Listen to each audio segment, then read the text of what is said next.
ದಕ್ಷತೆ ನ್ಯೂಸ್ಗೆ ಸ್ವಾಗತ. ನಾನು ಶಶಿಕಾಂತ್ ತೀರ್ಥಾಳ್. ಈಗೊಂದು ಬಿಗ್ ಬ್ರೇಕಿಂಗ್ ನ್ಯೂಸ್ ಒಂದು ಅಪ್ಡೇಟ್ ಆಗ್ತಾ ಇದೆ.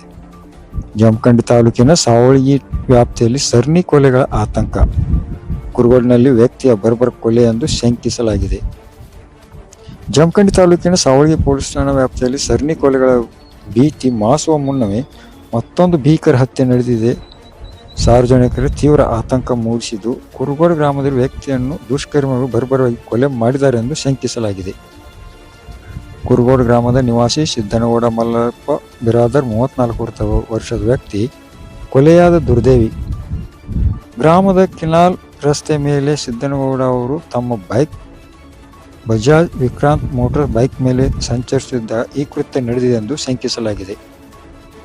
ರಸ್ತೆಯ ಪಕ್ಕದಲ್ಲಿ ಬೈಕ್ ಬಿದ್ದಿದ್ದು, ಅದರ ಸಮೀಪದಲ್ಲೇ ರಕ್ತಸಿಕ್ತ ಸ್ಥಿತಿಯಲ್ಲಿ ಸಿದ್ದನಗೌಡ ಅವರ ಶವ ಪತ್ತೆಯಾಗಿದೆ. ಇನ್ನು ಘಟನಾ ಸ್ಥಳಕ್ಕೆ ಬಾಗಲಕೋಟೆ ಜಿಲ್ಲಾ ಎಸ್ಪಿ ವರಿಷ್ಠ ಅಧಿಕಾರಿ ಸಿದ್ಧಾರ್ಥ ಗೋಯಲ್, ಡಿವೈಎಸ್ಪಿ ಸೈಯದ್ ರೋಷನ್ ಜಮೀರ್, ಸಿಪಿಐ ಮಲ್ಲಪ್ಪ ಮಡ್ಡಿ ಹಾಗೂ ಸಾವಳಗಿ ಪಿಎಸ್ಐ ಅಪ್ಪಣ್ಣ ಐಗಳವರು ಭೇಟಿ ನೀಡಿ ತನಿಖೆಯನ್ನು ಮುಂದುವರಿಸಿದ್ದಾರೆ. ಸಾವಳಗಿ ಪೊಲೀಸ್ ಠಾಣಾ ವ್ಯಾಪ್ತಿಯಲ್ಲಿ ಈ ಪ್ರಕರಣ ನಡೆದಿದ್ದು, ನಿಖರವಾದ ಮಾಹಿತಿ ಇನ್ನೂ ತಿಳಿದು ಬಂದಿರುವುದಿಲ್ಲ. ಪೊಲೀಸರಿಂದ ಸಂಪೂರ್ಣ ಮಾಹಿತಿ ತಿಳಿದು ಬರಬೇಕಾಗಿದೆ.